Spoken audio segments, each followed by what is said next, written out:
எல்லாருக்கும் வணக்கம். பொங்கல் நல்வாழ்த்துக்கள். லேட்டாக விஷ் பண்ணுறதுனால தப்பாக நினச்சிக்காதீங்க. சொந்த ஊருக்கு போனதுனால நான் பெருசாக வீடியோ எடுக்கல. அங்கே கொஞ்சம் பிஸி ஆகிட்டேன். என் பொண்ணுக்கும் உடம்பு சரியில்லாமல் போயிடுச்சு.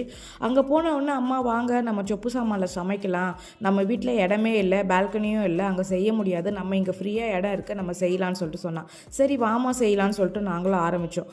எப்படியோ ஒரு 10 கற்பூரம் காலியாக இருக்கோங்க. ஒரு பாக்ஸ் தீப்பெட்டியே காலியாகிடுச்சு.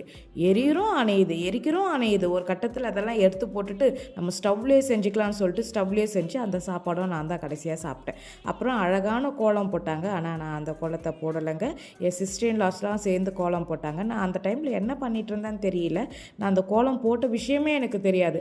வாசலில் வந்து பார்த்தா அவ்வளோ அழகான கோலம், ரொம்ப அழகாக இருந்தது பார்க்கவே. அதுக்கப்புறம் நான் என்ன பண்ணேன், சரி நம்ம எப்பவுமே மெஹந்தி வைக்க மாட்டோம், இந்த பொங்கலுக்காவது மெஹந்தி வைக்கலாம்னு சொல்லிட்டு பிளிங்கிட்டில் ரொம்ப கம்மியான ப்ரைஸ்க்கு மெஹந்தி வாங்கினாங்க. ஆனால் அவ்வளோ டார்க்காக வந்தது. அப்புறம் எங்கள் ஊரில் வந்து அந்த ரேக்லா ரேஸ் எல்லாம் எங்கேயோ ரோட்டில் வச்சுட்டு இருந்தாங்க, அதை பார்த்துட்டோம். அப்புறம் வீட்டில் சாமி கும்பிட்டுட்டு ஊருக்கும் திரும்பி வந்துட்டோம். இப்போ பெரிய டாஸ்க்கு என்னன்னு தெரியுமா, இது எல்லாத்தையும் அன்பேக் பண்ணுறது தான். இதுக்கு எவ்வளோ நாள் பிடிக்கும்னு தெரியல. எல்லாரும் அவங்கவுங்க வேலையை பார்க்க ஆரம்பிச்சிட்டாங்க. என் வேலை இந்த வீடை க்ளீன் பண்ணுற வேலை.